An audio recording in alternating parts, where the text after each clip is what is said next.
there. What's happening? Intro is so nice. I wanted to play twice. Look at that. Hey, everybody. Welcome to the Stay Faithful podcast channel. I am Ty Alston, and tonight I'm joined by my buddy Aaron, David, and Bryant for another exciting episode of Niners Coast to Coast. How you guys doing tonight?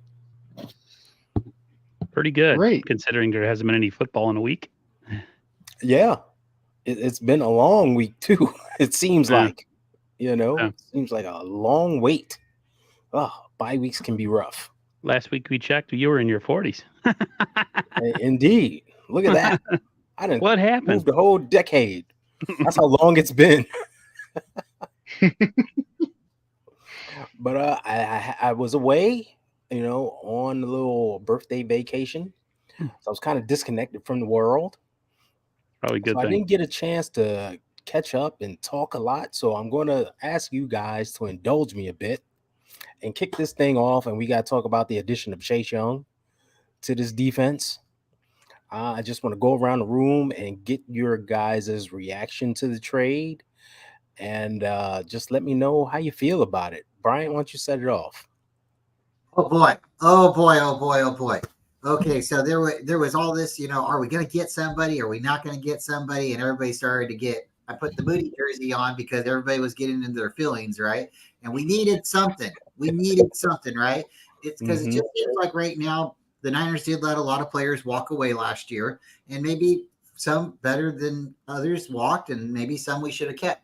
We let some coordinators, coaches go as well. And sometimes when you have all these new people in the room and stuff like that, you just don't know who to sit next to or who you can relax or who's trading their chocolate milk with you, right? Because you need somebody that you can count on.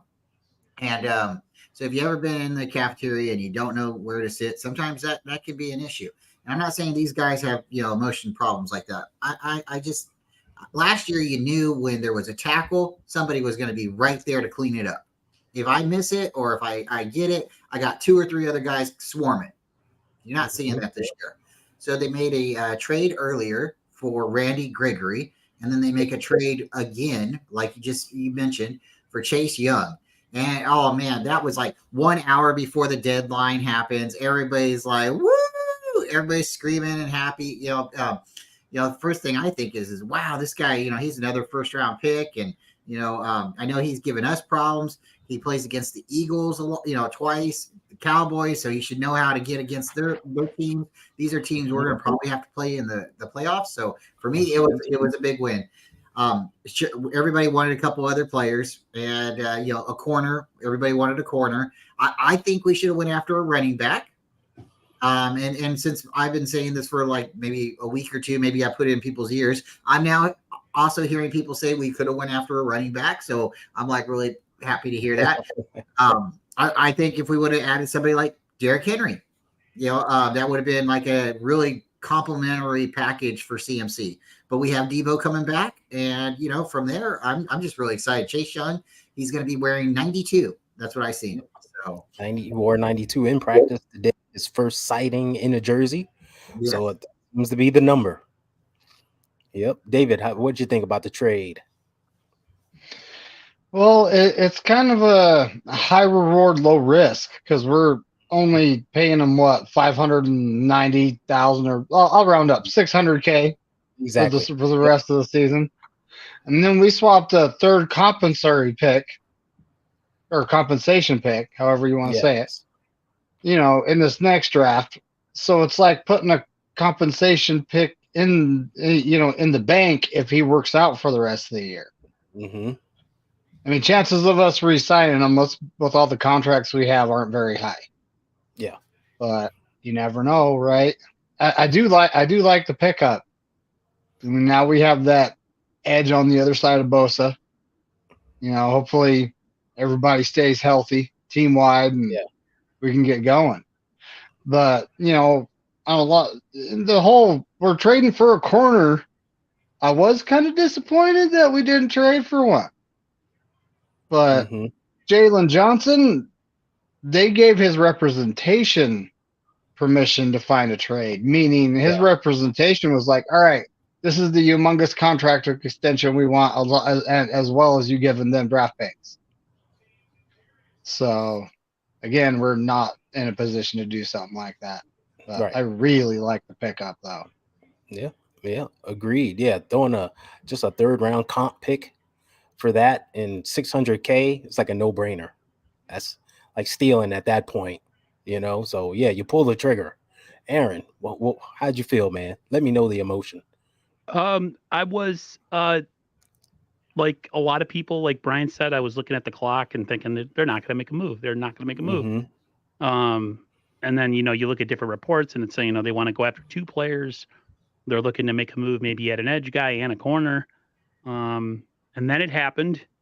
I made sure I checked all my people that I trust, like Raj and Breezy and all the rest of the people. And then I was like, Right. all right, it's real. It's real. And I go, I searched a little bit more. And then immediately my mind went to the corner thing. And the only guy I could see that they were going to make a move on would probably be Jalen Johnson. But the amount of compensation they would have had to get up for him and give him a new contract. I don't think the Niners were desperate at that point, because right now, if everybody's been paying attention, the practice window for Samuel Womack and Darrell Luter has opened, and they were practicing. Indeed. So in a way, it's probably better that the Niners didn't make that move, because they have guys in the building. They got to see what they have. Yeah. Unfortunately, fortunately and unfortunately, if you look at it as a bad thing that they didn't make a corner move. But Chase Young to me is awesome, and I'm glad that they made the move, but I'm still a little bit worried with Wilkes, because I want to know where he's going to be after this 2-week hiatus. If things are going to change, if the Niners are going to simplify the defense and kind of go back to what we've been seeing in the past.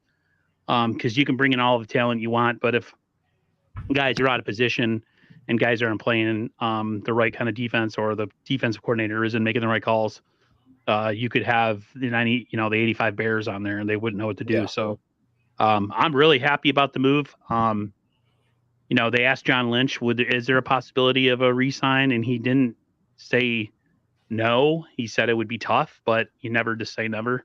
It would be cool if they could. I mean, I'll just put it this way, Ayuk has a lot of pressure on him to perform in the second half of the season to make a contract extension something we're even going to, even think about.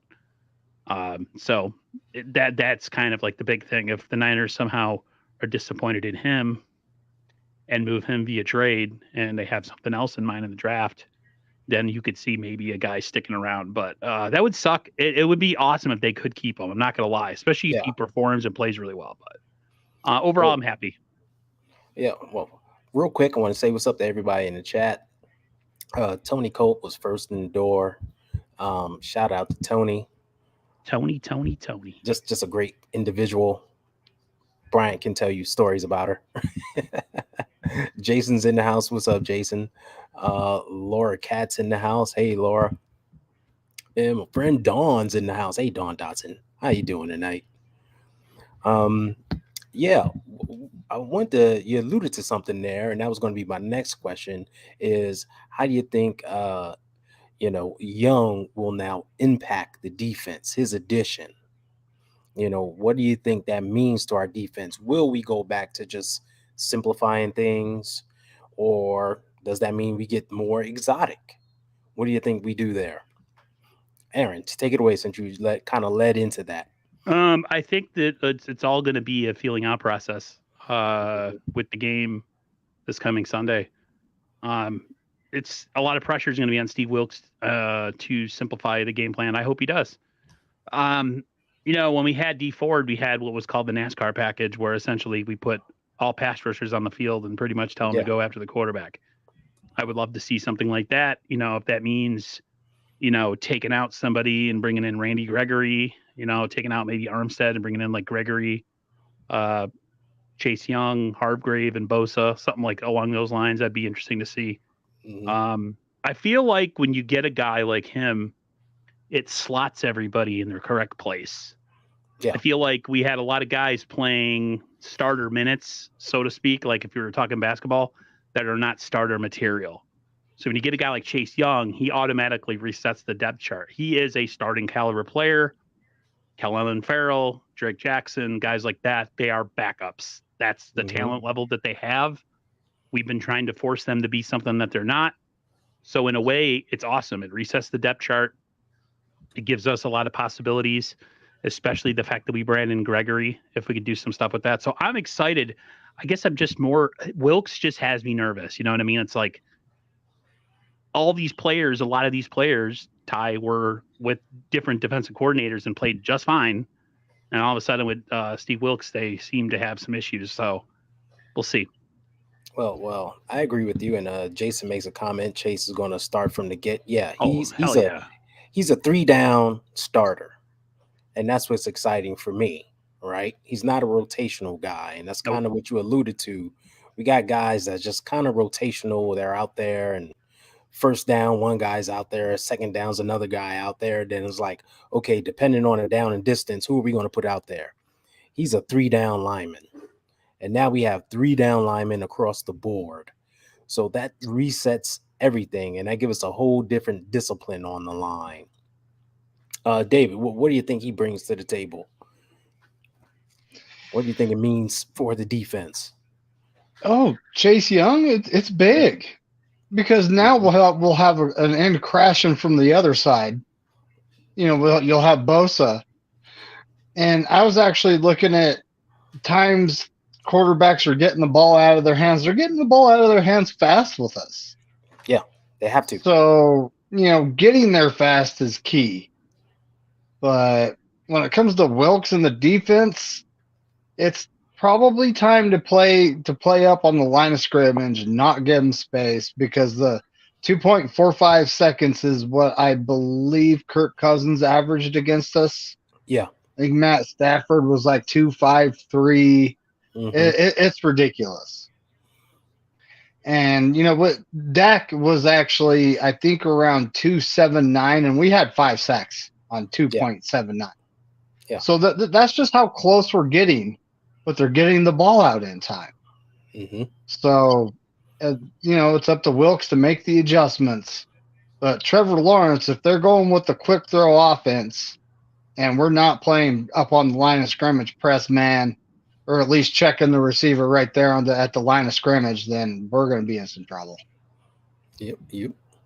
Brian, what do you think? What Chase Young's impact on the defense will be?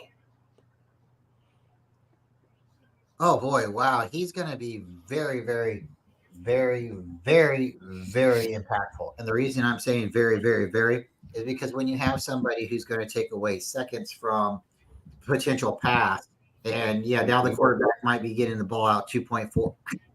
Excuse me. 2.4. Excuse me. I got to clear my throat. Excuse me. It's all right. Shout out the 49ers Ultimate Report in the chat. So the reason it's going to be nice is because if he has that 0.4 seconds, ticks of a second, right? But now he's got to hurry up and throw it a little bit faster. The ball's going to come out maybe a little harder. It's going to come out maybe just in the wrong area, maybe not as crisp, because now he's got to adjust. So when you have two people coming at you, and then they now have a nice rotation where they're not going to be burning out players, this could actually turn out to be really beneficial for us. Now, again, everything has to work for it, but they believe in the defensive line getting after the quarterback, and from there, everything else will help. So at this point, if we are taking seconds away from the quarterback, and instead of our quarterback being able to just run to one, opposing quarterback being able to run to one side because there's no Bosa, well, now there's a Chase Young. And you're going to have to account for him. And there's only so many chip blocks that you can do. There's only so many things, where, I mean, what are they going to do? Put 2-3 tight ends out there on the defensive line, and then, and 2 fullbacks in the back. There's only so many spots on the field. So, then you're going to start taking away wide receiver spots, right? And at that point, but I think the biggest problem with this team right now is we have to tackle. We have to be ready to tackle. Not take a big hit, tackle. Because right now, we're going for sacks, and they just need to get the quarterback down to the ground. Even if it's just 1 yard past the line of scrimmage, they need to get them down. They don't need to. One thing that's going to be scary with Justin Fields, not Justin Fields, Trevor Lawrence. I gotta do that. Trevor Lawrence. When he's playing against us, I think this will be our first time playing against him, because the Niners have only played 6 times against the Jaguars, and I think this matchup is going to be really, really hard for us, because he's got confidence. He's been in the league for a couple years now. So even though we're the big bad, he's mobile. He's not just the pocket quarterback, but he is Mr. Pocket Quarterback, right? So he's supposed to be that quarterback, since Pop Warner, that can do it all. So we are potentially playing against the next Peyton Manning. So well, he's a first round pick. He's a chosen one. So, but just real quick, wrapping up on Young, it's you hit the nail on the head. We got Bosa on one side, and teams will, as we know, will concentrate on him and go away from him. Well, now you can't, because you have a tried and true guy on the other side that can wreak havoc also. And, it's like, okay, Bosa normally gets double teamed, but now are you going to leave Young alone? And, well, are you going to double team him also now? Like, it's going to screw everything up. Offensive coordinators are going to be in trouble. Aaron, you want to jump in here? Yeah. So I saw an article from Grant Cohn that talked about how Hargrave has been a disappointment so far, and I agree 100%. One thing that I notice when you look at like the best defensive line, the most dominant defensive line in football in the Eagles, is interior pressure. Mhm. Fletcher Cox. If there's one thing that drives me crazy with the Niners, is they don't get a lot of interior pressure up the middle, and a lot of that will drive the quarterback out so that the edges can take care of them, right? It also, in the running game, the 49ers defensive tackles have been getting blown off the ball, and this is Hargrave and Armstead.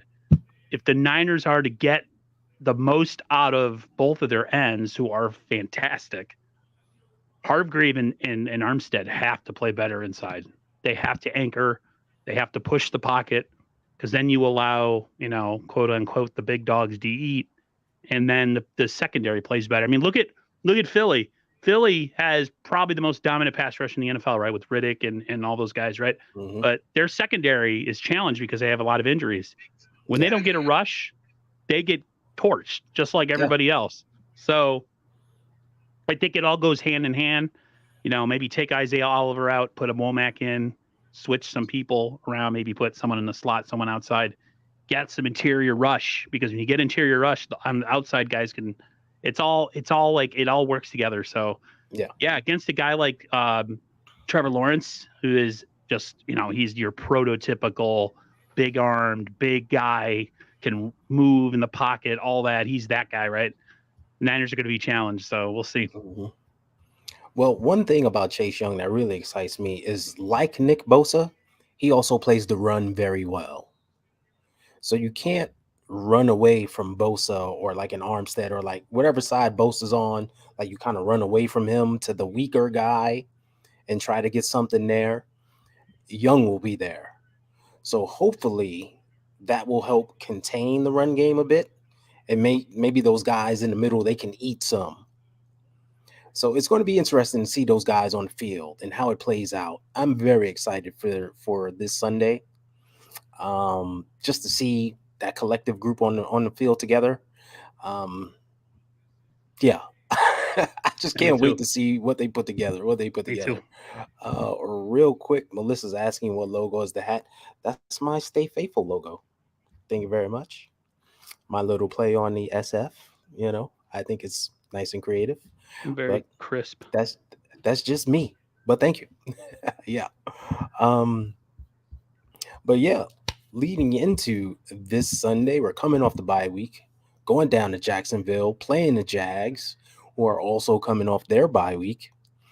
The Jags are on a 5-game winning streak, while, as we know, our Niners on a 3-game losing streak.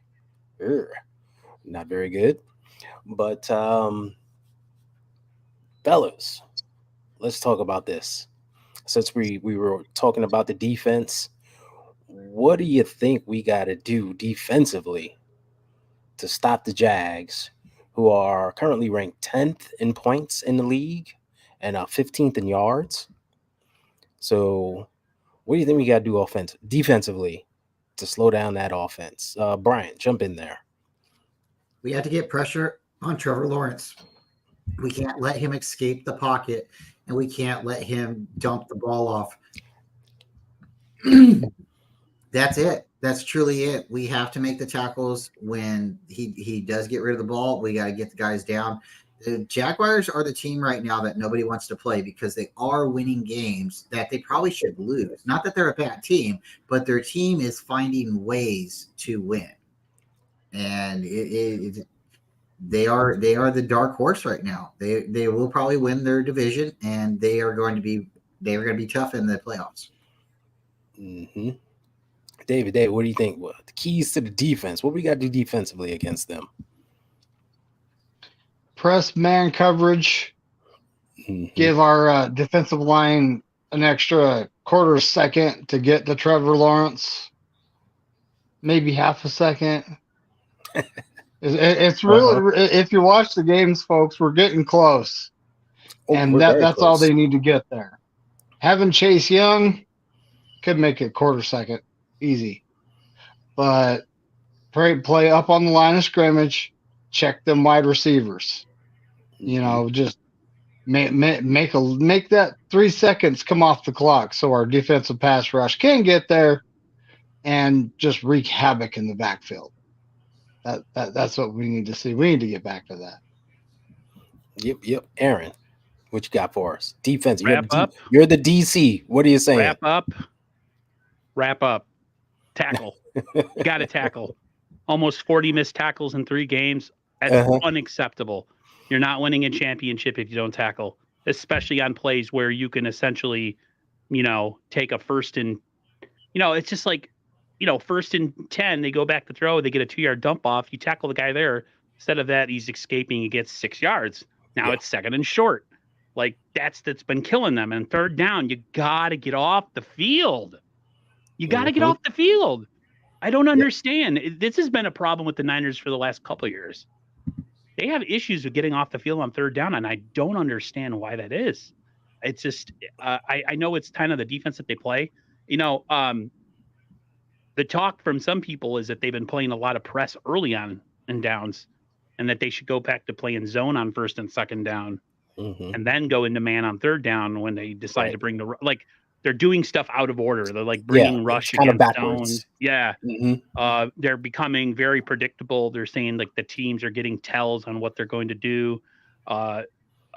Coach Wilkes has been very, very, what's the word I'm looking for? When you can't hide something very well. Like the Niners defense is being easy. They're being easy to read. He's not disguising it. Yeah. Nothing. Yeah. You can see it coming sometimes. Yes. Guy, and they just got to get home. Like that slip away sack against the Bengals, where they had 11 seconds to throw. That was unacceptable. I'm sorry. That was to me. I was watching the game and I'm like, this is the kind of game it's going to be. Like I could just tell it was going to be a game where I'm going to punch a hole through the TV, which I almost did, but I didn't do it. So tackle, wrap up, and tackle and wrap up some more, and disguise some coverages once in a while so people don't know what we're running. You know what I mean? So. Yeah. Bebop. I remember having Mark Brunell sneakers back in elementary school. You going old school there. I like it. What's up, buddy? Mark Brunell sneakers?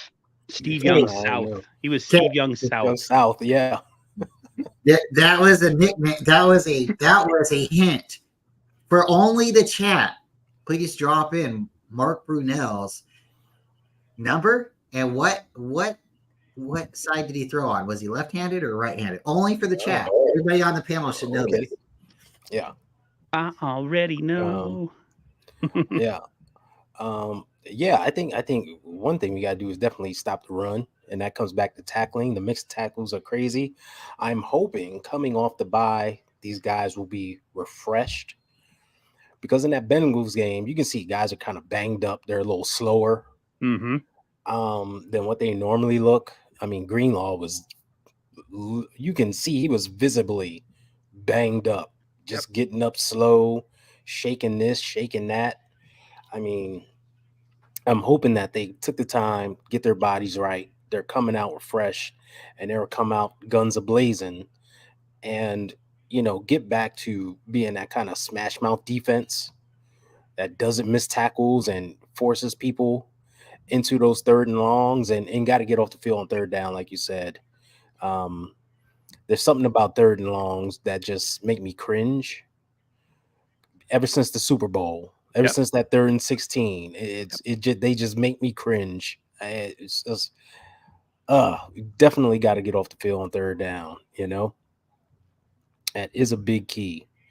So I'm thinking for me, it's stop the run first because they've been giving up some runs.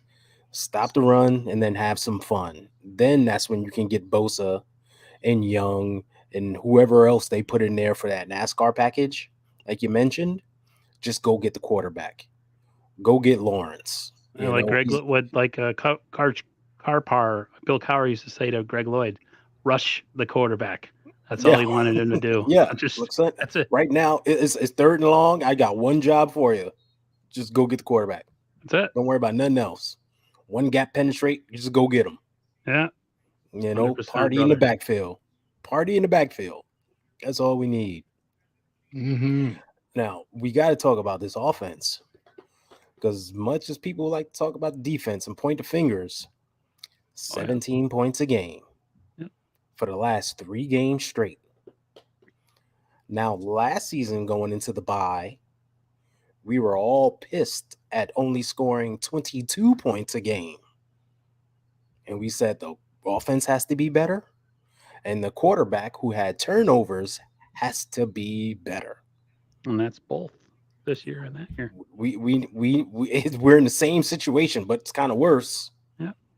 Because we're scoring less points. So offensively, David, you're the OC. You're the new Mike McDaniel. What do we got to do to get this offense back on track? Run the ball 35, 40 times. Yep. Go with a multi-headed, attack. Mm-hmm. More than one running back. Sprinkle in some, Jordan Mason. Let's get the guy 14, 15 carries. Let's CMC. Why not? Let's still give him his 15 carries. But then we got this other guy, Elijah Mitchell hasn't really done much. So it might be time to bring up TDP. I've heard a lot about his speed. People don't like his pass blocking. Yeah. This guy named Kyle. Yeah. You don't like his bad pass blocking. But it might be time to sprinkle some of him in too, because he's also a bruiser, but he has speed to go with the bruising. Yep. So, we used to have that change of pace back. Matt Breida. Sure we all remember that. Yep. When he wasn't hurt. Yeah. Yeah. But yeah, I agree with you. Run the ball. And it's funny, I'm trying to pull it up. I'm not ignoring you. But I believe last time we were in Jacksonville was 2021, and we won that game, and we ran the ball, I think, 41 times. It was a total ball control game. We controlled the clock for one whole quarter, one time. It was like one of those weird 15 play, 12-minute drives that we had. Mm-hmm. And we just totally bully balled them all the way down the field. So I think that's what's definitely been missing. I agree with you 100% there. You hit the nail on the head. Aaron, what do you think? This offense, what do you got to see? Running the ball is completely 100% right by David. They haven't done it in the last 3 weeks. I feel like the Dolphins, like my brother and me always talk about, like the Dolphins, the 49ers, unfortunately, have the type of offense. There's a lot of movement, a lot of smoke and mirrors, a lot of this, a lot of that. And it's predicated on people being healthy. The Dolphins offense without Tyreek Hill is just not the same. 49ers offense without Deebo Samuel is not the same. The Niners just have a way with formations, motions, all that kind of stuff. It's all predicated on having everybody who's supposed to be playing, which means Trent Williams needs to be there so they can actually run behind him. taking the pressure off of Brock. Brock's been good for like 3.5 quarters, and then for some reason the kid just, and it's sad because I'm a big Brock Purdy guy, but I have to admit he hasn't been coming through in the clutch. But he also was protected in the first 5 weeks. They put a lot of onus on, playing a very balanced type of offense and he not having to be the guy. We'll see. I mean, I called him struggling this year at the beginning of the season. I said there's going to be a patch in this season where he's not going to be playing very well. Mm-hmm. And I think myself was like, oh, he's never going to play bad. He's 5-0. He's played flawless. It was going to happen, and it has happened, and it's happening. That means other people have to step up around him. They used to step up around Jimmy Garoppolo and help carry his ass when he was struggling. So I expect the team to do the same. I think this team, when they run the ball and they're able to kind of spread the ball around and play ball control, like you were saying, that's them at their best. That's when they can compete with a Philly and a Dallas. When they're not doing that, they're sitting ducks. And then the defense, I feel like the Niners are a fast break team too. Like they get the ball and they're able to do all this stuff and have everybody involved, blah, blah, blah, blah, blah, blah. And then on defense, after you score upon a bunch of points, the defense is able to come on the field and kind of play, fast attack defense, getting the team off the field quickly. When the Niners don't have the game playing exactly the way that they have it constructed as far as how they play offense and defense together, that's when they struggle. And I feel like that's what's been going on lately.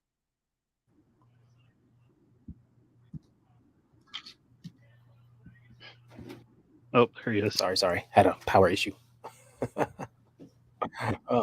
I agree. Sorry about that. Yeah, little power issue. Laptop kind of glitched on me. Saw weird. That. You look like a Picasso painting. I'm good now. That got wet. I know it was all out of whack, but I'm good now. Whew. Almost the whole stream almost went down. Welcome to live TV show. Bryant, what do you think about the offense? What we got to do to get back on track? For just this 49er regime to get back on track, we need to use Kittle more. We need to run the ball more. We need to go back to playing, and it's one of those things some people want to say it and some people don't like hearing it, but get back to playing 49er football.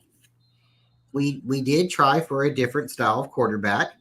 It didn't necessarily work out, but it wasn't that he couldn't work out in the system. That's not what I'm saying. He could have done the things if he would have been able to do the normal things in our offense that we wanted him to do right from the gate, which he probably honestly needed maybe just a little bit more time on. But the dump offs, the little gimme routes, right? He's got a cannon and an arm, and he can throw the length of the football field, and that's what we wanted. But we couldn't do that. We couldn't do that with our offense because we don't have the personnel to do that. We have an offensive line that runs. They're geared to run. They're like Dallas's line where someone can stand there and have 5 seconds in the pocket. We don't have that team. We don't have deep threats on our field. People are like, Ayuk can be that. No, Ayuk has trouble just catching the ball. Debo has problems just catching the ball. Danny Gray, where are you at? Well, you made the coach mad. You got injured, and we're going to just say you got injured, but you made the coach mad. You probably aren't going to be on the team next year. Danny Gray, Juwan Jennings. Juwan Jennings is great, but the only time he shows up is on third downs, and when we really need him, he's not around. So for right now, our offense, we need to use Kittle more. We need to use Christian McCaffrey more as a decoy because everybody knows we're going to him. But the saddest thing about the whole situation is he's the only one who's really stepping up. We've seen Debo drop. We've seen Ayuk drop. We've seen Kittle drop. Mitchell gets in there and gets tackled in the backfield or gets 1 or 2 yards. How can you put him out there? Jordan Mason, again, I don't know what he did in the locker room or he did to the coach, but he's not getting on the field. Sometimes you have to play politics and it's not right, but you got to be, a team guy. And if you're not a team guy and you just get your shot and then you score a touchdown, but you come back in the locker room and it's like, yeah, it's all me, or whatever. I'm just throwing it out there. Whatever's going on with Mitchell, Mason, and TDP, the coaches don't like. They probably won't be on the team next year. That's why I'm saying, let's get us a running back. Let's get us somebody else that is going to last. Because we all have seen it in the past when we rotate our running backs out. All of our running backs get hurt. But when we rotate them in and out, it wears on the team. Now, I love seeing the Niners go down the field for 10, 15 minutes with the ball. I like seeing a defensive game. I like seeing the kicker win the game. Not everybody's like me, okay? Okay? Exciting offenses sell tickets. People want to see those 40-point games. Shout out to the Dolphins, the 70-point game. But guess what? It's not always going to happen. And there's only so many players in the defense or the offense that can do that on the football field. And when you do play teams that are more aggressive, like the Niners, and we do hit you hard, you're not running as fast. So for the teams that have gotten to a big start on us and stuff, I think it really comes back down to like what I think everybody in the chat's already said, and we've said, stop with the penalties. Just stop with the penalties, because then we're not putting our offense into a long situation. Our defense, when we could get off on third down, isn't tackling somebody out of bounds or getting a PI, a pass interference call. That seems to be our biggest problem. Pass interference calls and false starts. That seems to be our biggest problem right now, and it's on the defense and the offense. So if we could correct that, I think a lot of our problems would just correct themselves. I don't mind seeing Debo or CMC get the ball that much, but they have to be effective, right? And if everybody knows that's the flavor of the day, or that's the song of the week, they're gonna know what to do, right? So yep. Bebop's been tracking me. Yes, I will be in Jacksonville this weekend.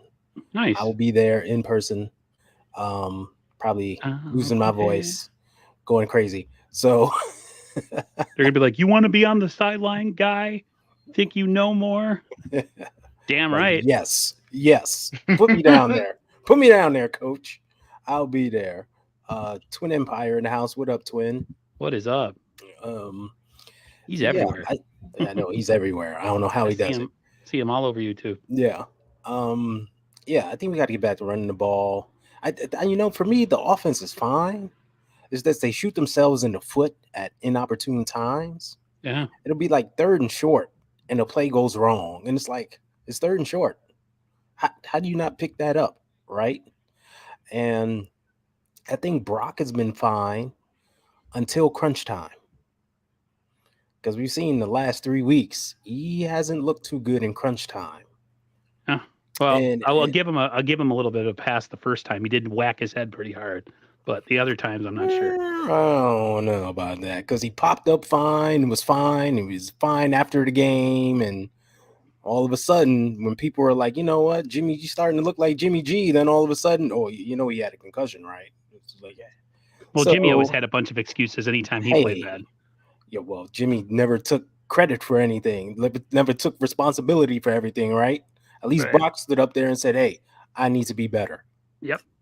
You never heard James say that. I think that's a good point. Good point. Because Ty, you said it both ways.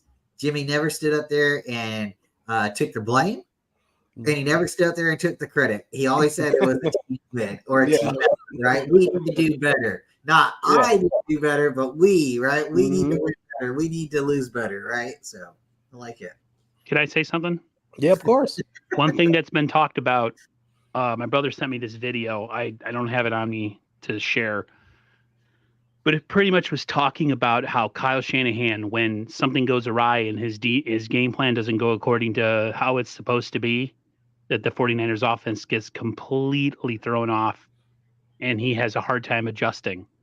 Somebody gets hurt, team's taken away something. It's like if the game plan isn't able to be if the Niners aren't able to execute their game plan the way that he has it designed, he has real problems calling games. And if you watch him, sometimes the 49ers, it's like teams adjust to us and there's no adjustment to the adjustment. It's like, oh, I guess we're not going to score any points today.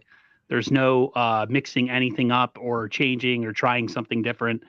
Kyle, that's if you want to talk about levels as far as head coaches and why certain people, hey, shut up. Certain coaches are better than others. Like Andy Reid is that they can adjust to the adjustments. And I feel like Kyle is not quite there yet. If Kyle can somehow master the ability to be able to make changes on the run when things aren't going according to plan, and find a way to win offensively with a different set of plays, instead of, oh, it's just, this is the plan. We have to execute it. It's Yeah. like, no, you can't always do that. Teams are taking certain things away, or a guy gets hurt, or both. Yeah. So yeah, we saw that in Cleveland.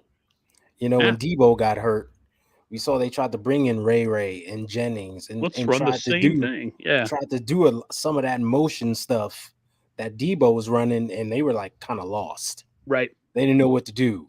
And it's like, okay, this is clearly still like a game plan set for Debo, but these guys trying to fill in are not filling in well. Kyle, you need to adjust. Go back to your basics. Go back to your day one installs. And it's like, do what you said. Do what Bryant said. You know, let's keep it simple. Get the ball to Kittle. He's a matchup nightmare. Right. He's too fast for linebackers, too big for DBs. They're trying to guard him one-on-one. Make him your first read. Right? Things like that. And I agree with you completely there. Like, and I know other people do too. They want to see things get adjusted on the fly, not just at halftime. Okay, we're going to change things up. No, if you see something happening, like you're supposed to be this offensive guru, you've been learning offenses since you were born, basically. Yep. Learn to adjust. You got to be able to grab a pen and paper, or like they did back in the day, draw up a play in the dirt. Right? This is what we're going to do. You go here, you go there, and we'll meet at the end zone. Right. Exactly. We're calling this, you know, play in the dirt on 2. Like, let's go. It's got to be some type of way to get these guys, you know, acclimated to what's going on out there on the fly quickly. Reward the offensive lineman. Tell them everybody's getting a huge steak after the game if you could just protect exactly. a half a second more. Up. Yeah. Yeah. So I agree with that. Good news though, Trent Williams. I'm not Trent Williams. Debo was seen today practicing out there, running fast, looking good. So it seems like he's on track to play on Sunday. He just had a shoulder injury, nothing, you know, lower extremity. So he'll be on track. Trent didn't practice today, but today was kind of a bonus practice day, which teams do coming off of a bye. Wednesday is the normal practice day. So if he does practice, that's the day we should see him out there. So all eyes are on Wednesday's practice, and we hope he's out there. It's been, 3 weeks now? Yeah. Really? He suffered that injury? He's out there. Really? Oh, yeah. He's out We there. really hope he's out there. We know Aaron Banks will not be out there. So that means John Feliciano will most likely fill in for him. And he's been doing an admirable job. We haven't heard his name called negatively. So, but there's just a difference when Trent's on the line. It's just, he means a lot to the offense, as we know. Can we admit that why Philly is as good as they are is their defensive and offensive lines are probably the 2 best in the league on both fronts. It matters. They stay healthy. The trenches, and right. We were talking. Me and my brother were talking about it last night. Jared goes, you know what I noticed about the Eagles? They're always healthy on the offensive line. Yeah, always. Nobody's hurt ever. They have the best offensive line in football. There was a play last night where I forget, you know, their quarterback, of course, he went, and it's just like no perfect pocket, nothing in his face. And then, of course, you know, you watch their defensive line when they're clicking, and you got Hassan Reddick and Fletcher Cox. It's just like, damn. So that's what it looks like. Yeah. We were that at one point. In 2019, we were that team, okay? When we had D Ford, we were that team. We could kick your ass real hard, real quickly with the pass rush. Hopefully that happens with Chase Young. But, man, you can admit another team is better and why they are, quote, unquote, the favorites and they only got 1 loss. You can talk about the refs all you want, but at the end of the day, the refs are really involved in those games. But, yeah, they're just they're a different breed, Philly. Yeah. And it's crazy with that stupid rump hump play that they run. I don't see how they're me too. I refuse to call it anything else but the rump hump. I call it bullshit. Push. Push. The city of brotherly love. Oh, there's some Do you guys brotherly practice love that for in the that locker ass room? hump. You know,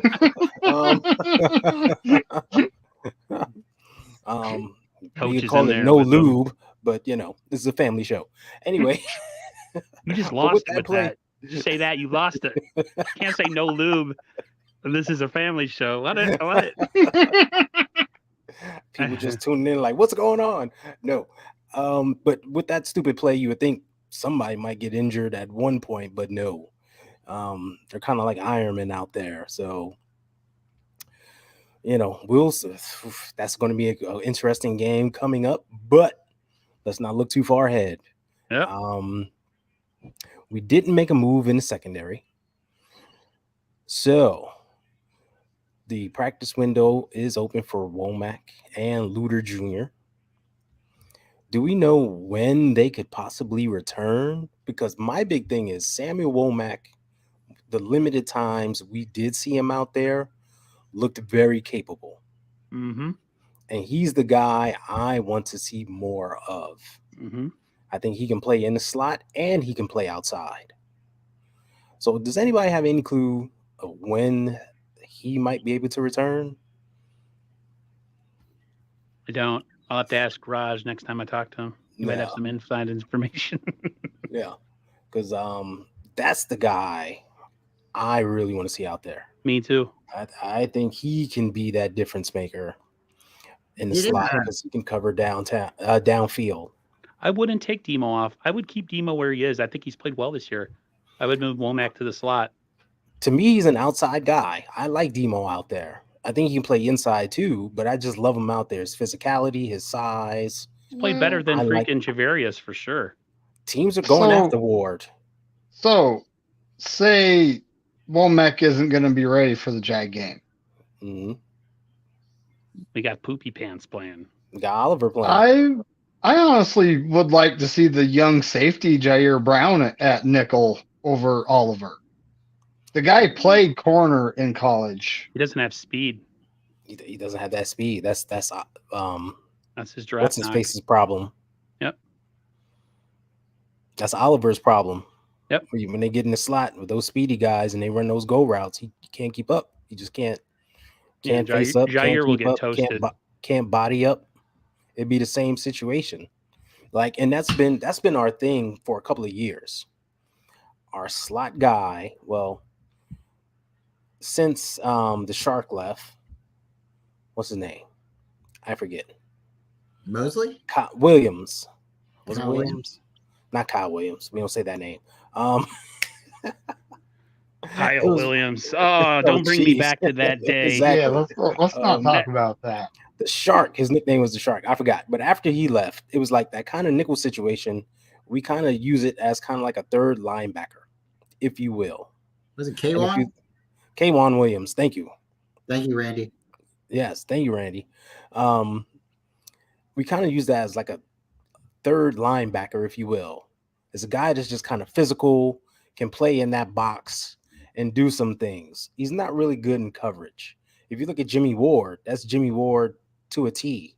He was great in the box, great tackling, coming downhill, laterally okay, but if you ask him to cover downfield, he becomes a liability. Like, we need a true cover corner there to help out. I wish we know what Luter was, how good Luter was. I would love to see. You know what I mean? He's another guy. Yeah, we have no idea. We have no idea. Exactly. What would be the worst thing in the world, or like what would be the? I don't know. I don't think it would cost a lot, and I don't know really what would have to happen to get him. But why don't we see what Verrett's doing? If he gets hurt, he gets hurt, right? But when he was on, he was one of the best corners there, right? I'm just saying, if we need somebody, it's either that or Dante Johnson, right? Well, I was going to say Dante Johnson, but the Desmond King is also a free agent right now. I think today.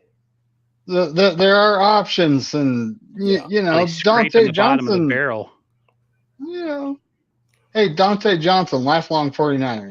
He'll always be there for him. He's reliable. And yes, Randy, Jason Verrett was signed by the Texans. Practice squad, which gives me, I believe. Yeah.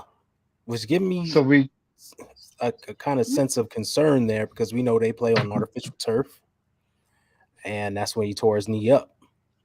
Similar to Emmanuel Mosley, tore his knee up on artificial turf, came back and tore it up on artificial turf again.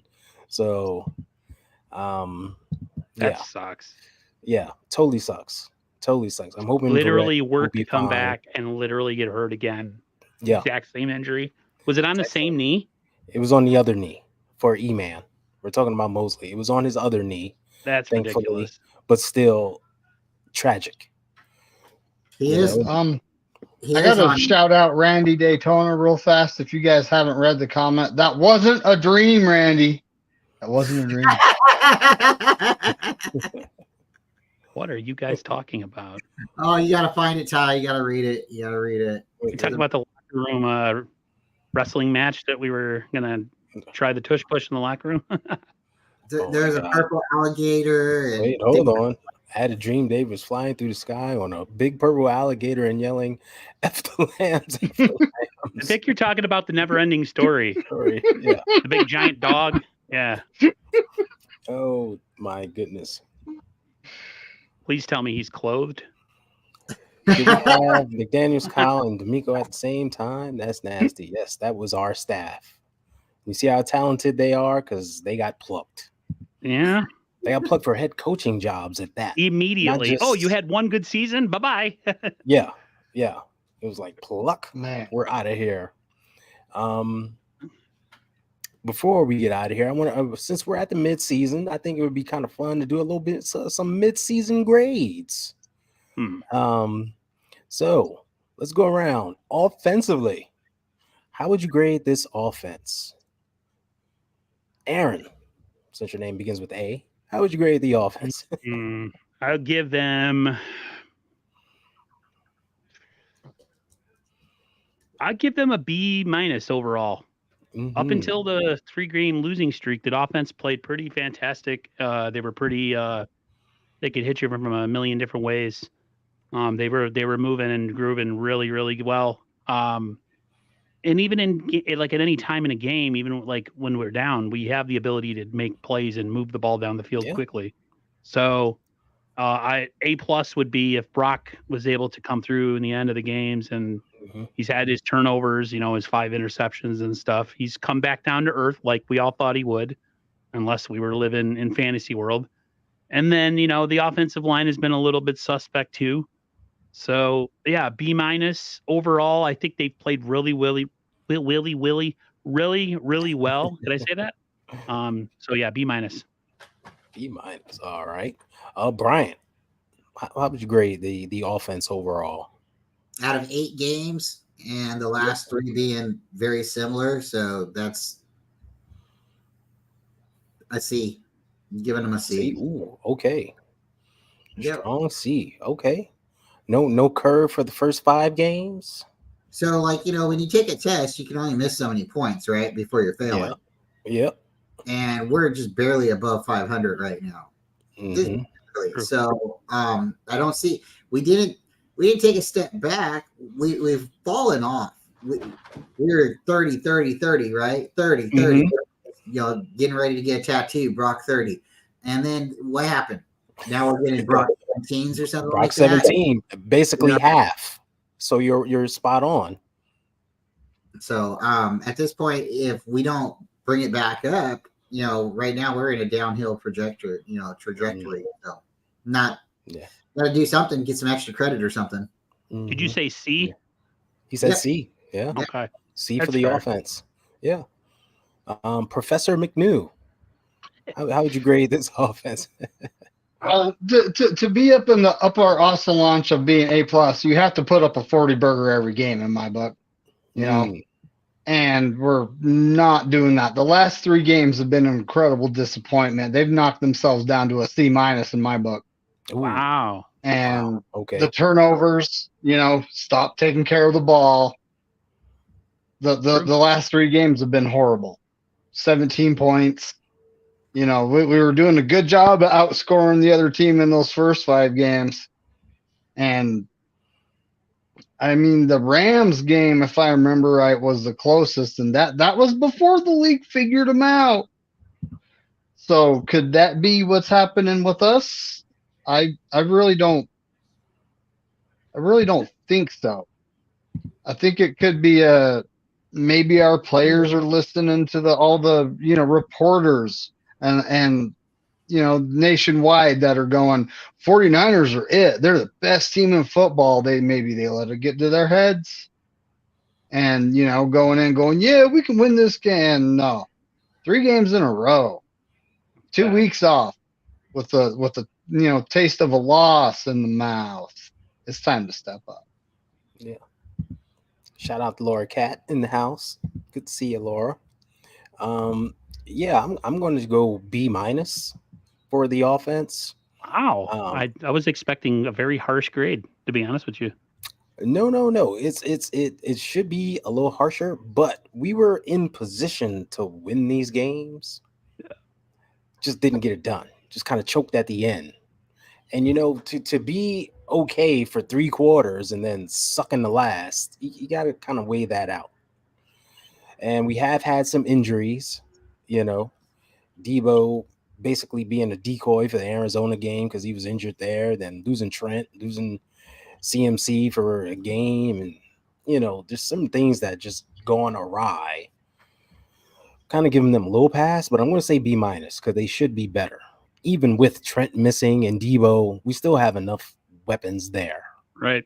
100% agree. No, shit, when I think about it that way, I should do a C like Bryant. Like, we should be scoring more than 17. It's ridiculous. The problem isn't the turnovers so much because we've had turnovers in almost every one of these games, but our offense has been able to correct it and go down the field and capitalize on it. Or even our defense have given us a break and scored, right? Or gotten us to a position where we could score.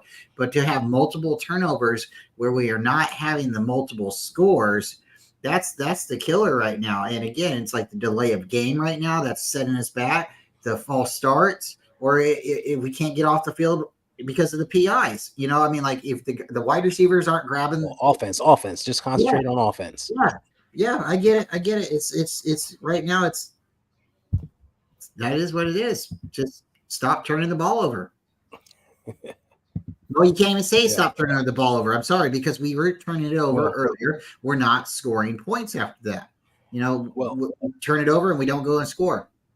No, wait, hold on. Just talking about the offense here and turnovers by the offense. I think the problem here is when we turn the ball over, excuse me, y'all.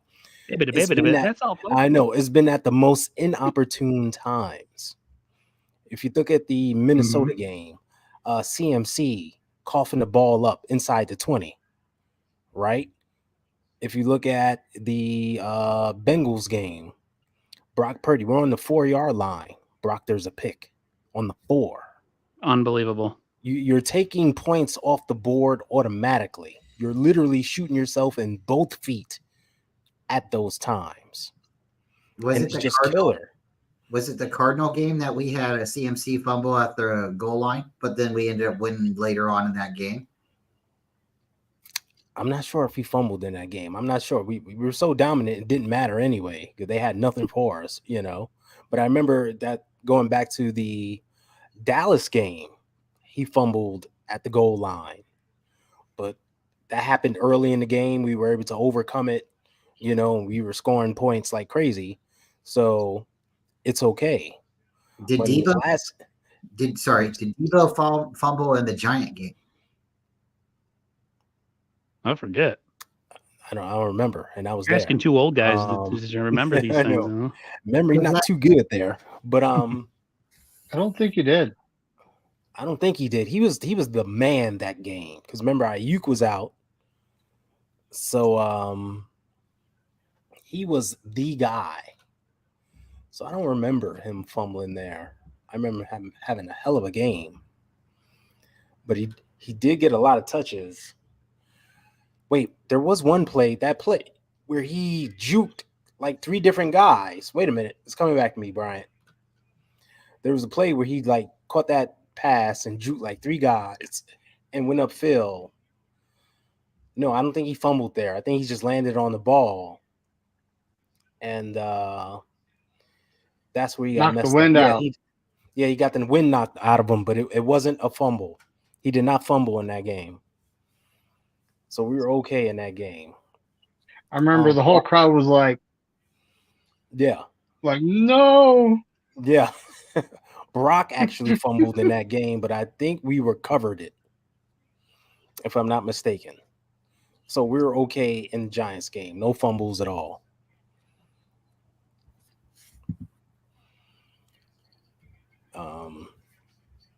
But yeah, I think we've had 9 turnovers already this year.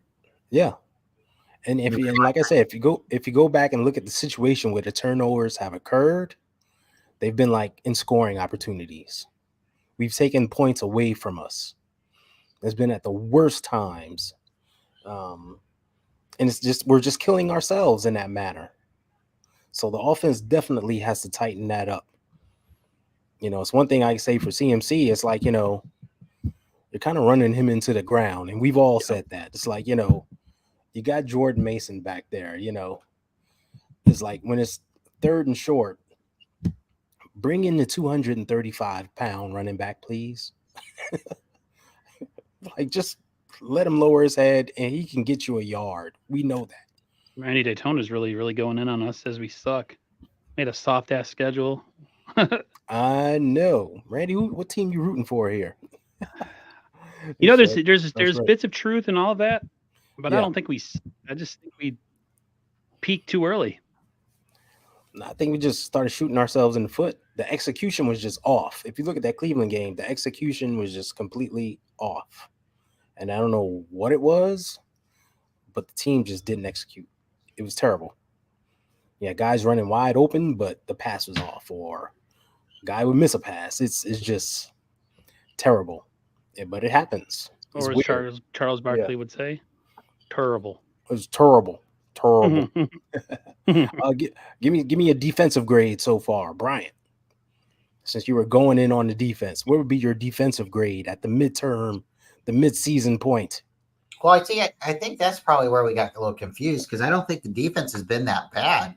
I think our offense turning over the ball at the wrong, and I believe if I need more time, but I believe I can prove what I'm saying. And I think what you're saying is basically the same thing. The offense is turning over the ball at the wrong moments of the game. But in the beginning of the season, we were able to overcome our turnovers.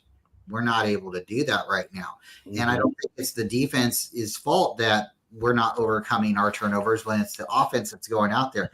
It's almost 2 separate games altogether. Now, the defense can catch a ball and get a turnover here and there, and that would really help us. We've had a couple of times where the refs, I want to say for sure the Bengals game. Now, some people don't think it was a catch, but I think when you have the ball like this and then you turn to the side, I don't know. I mean, everybody has their own opinion, but it was a football move. And the next thing you know, we had the ball and then they had to replay it. And so for me, I don't think the defense has been that bad. Sure. I'm not the coach. You guys obviously can see I'm sitting next to some Batman stuff and 49er stuff. So I am not the coach at all, right? But hey, you get my vote. I do.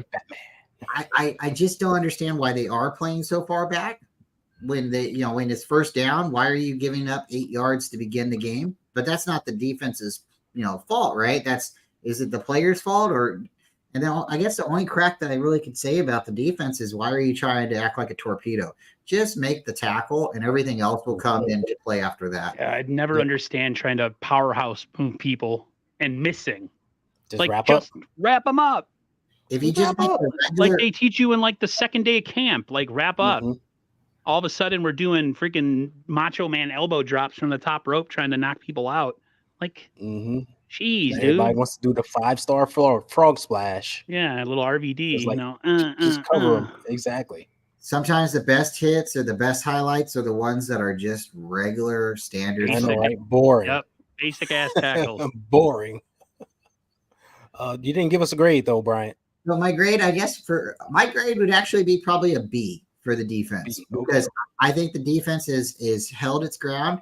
They haven't given up more than 30 31 points to the Bengals, and that was just this last game. But their average is, we'll say, what, 20-something points a game. So at this point, as long as we can get our 30 points on the field, we should be winning games. So I'm not going to push this all off on the defense. Yeah. I'm jumping real quick because I agree with that. I'm going to give the defense a B. I think, they've been bend but don't break. And everybody just looks at the losing streak in the beginning of the season. I thought they played very well. Wilkes did make adjustments, halftime adjustments, and shut things down in second halves. In the Cleveland game, once again, we only gave up 19 points. That was a good defensive effort. That game, with the offense not doing anything, they still held them to 19 points. Everyone talks about the Minnesota game. We gave up a bunch of yards, but that was still 22 points. Right? That's winnable. Yep. We were in position to win that game. And when the game was on the line, the defense made 2 stops, gave the ball back to the offense for them to drive down the field and win the game. They did the same thing in Cleveland as well. The offense had the ball twice and was in position to win the game, just didn't get it done. And even in the Bengals game, that game was 17-10, a one-score game. Going into at the end of the third quarter, going into the fourth quarter, which then the offense just kind of broke it with that damn interception. But the defense held their own. They gave up a bunch of yards, but not a lot of points. So I'm going to say the defense was a B. I would like to see them just get back to basics, the simple tackles and things like that. And I think they'll be fine. Just don't try to do too much. Stay in your lane and just do your job, and we'll be fine. David, what you got grade for the defense? I'm giving them a B-. Due to, like you said, the Minnesota game, 22 points, Cleveland 19. They actually had a serious time of possession advantage against us too. So our defense was out there for a long time. A lot, yes. And the only give up 19 and 22, and they gave up 452 yards to the Vikings, and only allowed 22 points. That's bend don't break. Yeah. But they need to go back to tackling class. Yeah. Once they start wrapping guys up and getting them down the second, the first guy that hits them, 2-yard gain in the backfield, whatever, like Armstead. Playing grab. No, I'm not going to say that on YouTube. No. But not actually wrapping up the quarterback. Just kind of lightly hugging them and letting them go. I mean that stuff's got to stop. Yeah. And a lot of that has to do with them probably being afraid of getting a flag. But don't be afraid. Just do it. Yeah, I agree, Bebop. We've been in these games. Yeah. Aaron, what would you grade the defense overall? Well, I mean, they were having some issues early in the season, even though we were winning games. I talked about it. I talked about it in the Rams game. All the yards they gave up, they didn't adjust. Puka Nacua went to town on us over and over and over and over and over again, and nothing was ever done. They haven't really got to the quarterback. Everybody keeps talking about pass rush grades and this, that, and the other. None of that really means anything to me. Sacking the quarterback sometimes is important. Getting him to the ground and forcing a 10-yard loss or a 12-yard loss can be the difference in a drive being successful and a drive being not successful. I'm going to go B- because, they've had some games where they've looked, I guess, better. But this defense under Wilkes so far has not been the same defense that we're accustomed to seeing. The tackling's been bad all year. The pass rush has been non-existent for most of the year, other than the first game where we had 6 sacks, 3 by Drake Jackson, who's done nothing since and has essentially lost his starting job and is now riding the pine. I say B-. I probably could go C just because I kind of have seen this. I remember getting called out. Someone subtweeted me. I won't say his name, but essentially was saying I was being picky and that, we should enjoy the wins. And I was like, no, I'm just kind of projecting down the line what I see, what could be a problem against better competition. And sure enough, we went against the Bengals in Minnesota, who can move the ball at will. And some of those flaws that I saw early on showed their head, not being able to get to the quarterback and all that other stuff. So B-. I would love to see. I don't want to see anybody get fired. The whole Wilkes thing. I mean, something. Listen, if the Niners end up having a really bad second half and they struggle this year, and maybe they miss the playoffs or they have a hard time and they get eliminated in the first round or something, Steve Wilkes is out of here. Like someone's falling on the sword. You mean defensively? If they struggle and have a hard time defensively. Defensively. Okay. But it might even be as a whole as a team. But I'm going. We're talking just defense here. Yeah. I just feel like if someone's got to fall on the sword, it ain't going to be the GM and GM/president, and it ain't going to be the coach. Who's not next the guy guy scoring? Not the guy scoring 17 points a game. Not the guy scoring. They're not going to go after the quarterback. Block. They're going to go after. That's just how it works. Someone always has to fall on the sword. But no, they have to play better. Get to the quarterback. Figure out their coverages, man. Like, what are we doing, man? Like, guys are running wide open, like consistently. So yeah. B-. Yeah, I got to see that tightened up too. Because you mentioned Rams game, and if you mentioned Rams game, Puka Nacua did go off, but they made an adjustment at halftime, and he didn't go off in the second half. They kind of shut that down. Remember, Demo got the pick. Didn't he get with them running Didn't he set an NFL record for the amount of yards and catches he had in that game on the 49ers? Yeah, for a rookie or something. Yeah, like 200 yards receiving or something. Yeah. Yeah, because he was the main target. They're only throwing to him. Yeah. But that's the way the Rams run things. They'll like run a bunch of clear out routes and run him and run a guy underneath to like catch and run. It's what they do. That's why their main guy, Cooper Kupp, if you look at him, that's why he had that Triple Crown the 1 year, because he just catch a bunch of underneath and run stuff. That's just their offense. Brian, were you jumping in there to say something? Well, I wanted a little clarity because I heard this earlier today and I got a little confused. So we went after Wilkes because he wasn't going to change the defense. That's what I believe is correct. But I heard today that he runs the opposite, or he's more comfortable running the opposite defense than we run. Is that what you guys understand? No. So we run what? We run the 3-4? No, we run a 4-3. We run a 4-3. We run a 4-3. And I understood today that he's more comfortable running the 3-4. And that was Fangio, I think. Fangio was a 3-4 Wilkes is a 4-3 guy. He ran that in Okay. Again, he ran that in Carolina, and he ran it when he was the head coach at Arizona. He ran a 4-3. I won't say where I heard this from, but that's what I was understanding is the person who was saying is we're not running the defense that Wilkes is accustomed to or is comfortable with running. He's just running the defense that Mike, like Kyle wants him to run, right? Well, then if that's the case, okay, so he's not really calling defense out there. He's just doing what he's just showing up to work, right?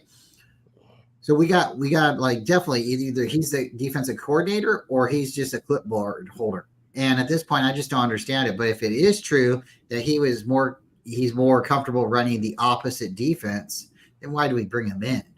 Then the other thing, because this makes sense now. He's more comfortable running the 3-4, but he runs primarily a 4-3. So if this is true, what this person was saying today, then I'm like, okay, well, this makes sense. Why has he been fired every place he's went? He's only been there like 1 year. 1 year for every place. He's been on 11 different teams, and he's been fired everywhere. I know there is a lot of turnover and stuff like that, and sometimes you want to go someplace. Maybe you don't like Cleveland. Maybe you don't like cold weather. I don't know, but we do know he beat us twice when he was in Arizona, and maybe he was just the fall guy in Arizona. Maybe they moved off of him too fast. But guys, I don't know if he's our problem, but I don't see him being our defensive coordinator next year, even if we win the Super Bowl. I really don't. There's a report that he's not getting along with the players, that they're not meshing. If you listen to Kyle when he talks about him, Kyle's not really standing up for him.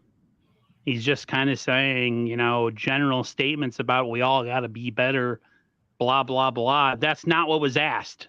If the question is like, what is your take on the job that your DC is doing, and the answer is nowhere near a straightforward answer. So, Well, you know, he can't really say much you can because you can't call a guy out for giving up 19 points, but you only scored 17. What are you going to say? True. It could go What are you both gonna say? ways. Yeah, That's true. that's messed up. He got to be better than that. Well, You your know, offense need to score more points. That's 19 true. points is unacceptable. Oh, really? So I if feel 19 like is unacceptable, what is 17? I feel like he's a Right? he's a head coach kind of pretending to be a coordinator, and I feel like maybe Kyle is not comfortable getting up in his grill. I mean, I know they talked. There was talk, and he even brought up the media about maybe him coming down to the sideline. So that'll be interesting. Maybe that's something we look. I don't think that's going to matter.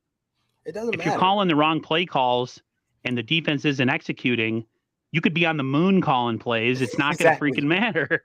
Exactly. Like It's in a the two-way street. The players got to do what's called right. and do it to the best of their ability. And the defensive coordinator needs to put players in a You got to make position the to right actually be call. successful. Right. Exactly. Like the Minnesota game. We all know the play at the end of the half. He called that. Zero blitz. He called that cover one blitz. Why would That he anybody shouldn't have call called that? with the clock's on our side. He could have called that from the sideline, right? He could have been standing on the field with the defense and made that bad call. Location doesn't matter there. Sitting Indian style right in the middle of the field, like, all right, Yeah. we're running a zero blitz. Right. Also in that game, it was at one point we all saw that replay where he did the cringe after they caught a first down play. On that play, he actually made the right call. He called a cover two. There was two guys flanked the receiver who's in the middle, and they didn't react to the throw. They allowed him to catch it. A simple 4-yard catch for a first down. But he called the absolute perfect defense there, and the defense didn't execute. So it doesn't matter where. Yeah, it doesn't matter where he is. It's Aaron. You hit the nail on the head. He has to make the right calls, and the guys has to execute. And just one more thing before you go, Bryant. Everybody wants to show those replays of D'Amico getting rah-rah on the sideline, and Robert Saleh when he was rah-rah on the sideline. The thing you have to remember is they were rah-rah after the play happened, after the defense made a stop, not before. So him getting rah-rah isn't going to matter to execution and play calling. You still got to go out and do it. Go ahead, Brian. I can't say that it's in the booth or in the box, on the field, wherever you want to say, it's where you feel comfortable at, right? And I can't say, because I'm not on the field, was there a communication error? We've seen Kyle in the booth as an offensive coordinator. We've seen defensive coordinators in the booth. We've seen Fangio in the booth. I don't see there being a problem. So for people saying, "Oh, he needs to be on the field," I don't get that necessarily. I mean, unless he's not being able to communicate to his players, being up here, and seeing it from the Eagles' view, I would imagine, hey, you got a better opportunity to see, hey, this is what they've been trying to, disguise. When we're watching the football game and we see Hufanga come up and do the fake blitz, and then they don't snap the ball right away. And we were talking about this earlier, like we're not disguising our blitzes. We're not disguising our coverages. These quarterbacks are just, this is what they're going to do. And then boom. Yeah. So the only thing I can tell you guys, again, I'm a big Homer fan, but the only thing I can tell you that I've seen Wilkes make problems or not necessarily their correct adjustments was the blitz at the Minnesota game. It is not telling his players to get on the up against these wide receivers. I think we've seen it almost every game. Probably started with the Rams game, like you guys said. There's just been too much space between them. Okay, I understand you have to compensate for something. You don't have the speed, but you don't give them like 10 yards so you can make the tackle. There's only 10 yards for a first down. So let's figure something out. And then the other thing is the penalties, not the PIs, because that can happen to any team, even a good team. I'd like to see that change, but the tackles out of bounds. those you could stop. Those you can correct. Like, sure, you're a tough guy, you're in the moment and stuff, but you need to be smarter, or I will bench you, or you won't be on the team anymore. I'm the coach, and you're costing us by having these, like, sumo flexes or whatever he's doing on. And who I'm talking about is Greenlaw. These crazy penalties at the wrong times. Like, we were going to get off the field, but then you ran and smashed your helmet into the guy right in front of the camera, or picked him up and body slammed him right out. I mean, there's been times where it was like really close, and I'm like, well, that was right there, like on the field. But then there's times where it's clearly like, dude, you knew you could have just like live to play another down, right? Right. So okay, for me, I got to defend Dre Greenlaw here because he hasn't had a penalty since week 3. The and Giants he's been hurt for how long too, though? But still, he's been out there battling. He hasn't had a penalty. He was out there last week battling. He plays his best penalties. when he rides the line between playing dirty and playing clean. Like, we talk about this though. He's the tone setter. He is a tone setter. That guy. He does need to chill out though with doing belly to belly suplexes in front of the That ref. only happened in the Dallas game. 2 yards out of bounds. You know what? He's been clean for 3 weeks. You know what though? If I was a player, no penalties for 5. If I was a player and someone was gashing me on the run or the pass, I'm the type of individual, because I have a little bit of hot temper, I probably would take a guy out of bounds and stick his in the dirt. That's just so. Yeah. I kind of relate with Greenlaw as far as like maybe taking it to that no place, but I understand what Bryant's saying. This team overall, they just need to play good, clean defense. That's what and stop trying to play hero ball with knockout shots that you end up bouncing off of a guy and he gets 3 or 4 more yards. Like, just grab them by it. I mean, guys are getting grabbed by their hair. If you got to grab somebody by their hair, grab them by their hair. I don't care. By the hair. There's no penalty for that. Nope. Grab him by the hair. Dude got his piece of his hair ripped out the other day. Uniform. Yeah. Yeah. So you do that. Okay, so real quick, we're gonna go around. This is the rapid fire round. So we're gonna go real quick. Defensive MVP. Aaron, who you got? Defensive MVP. Jeez. I don't know if I give anybody that one. That's a hard one right there. Defensive MVP. Who's played well enough to even garner such Come a? on now. There's some people. There's only one answer for this one. Go ahead, Bryant. Jump in. I'm gonna go Dre Greenlaw. He's going Dre. Look at that. Okay, Bryant, who you got?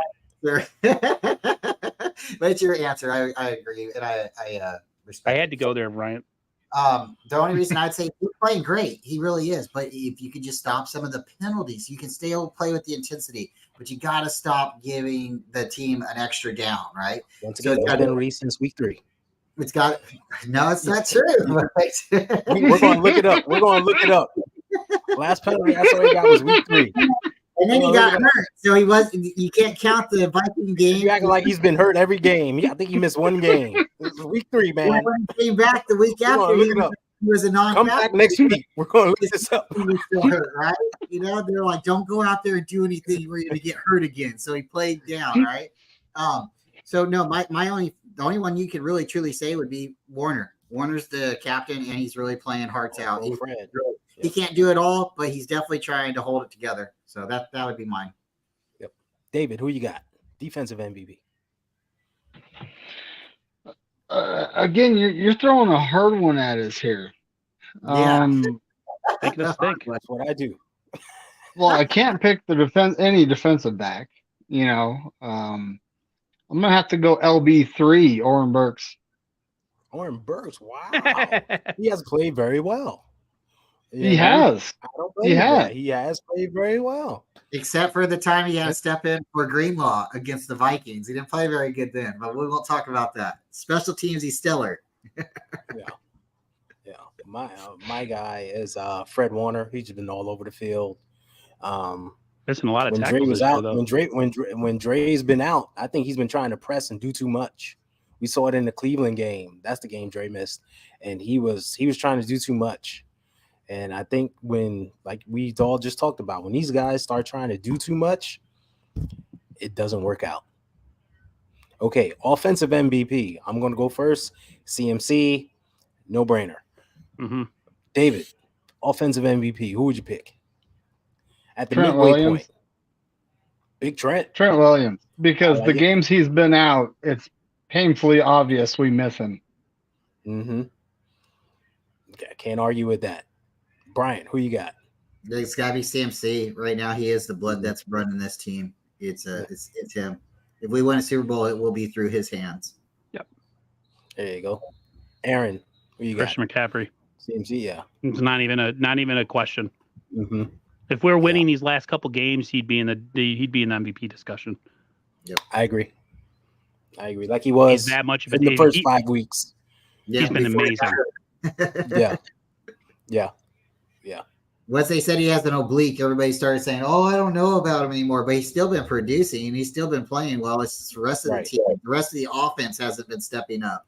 And why? We don't have a Debo out there. We don't have a couple other guys out there, but they're coming.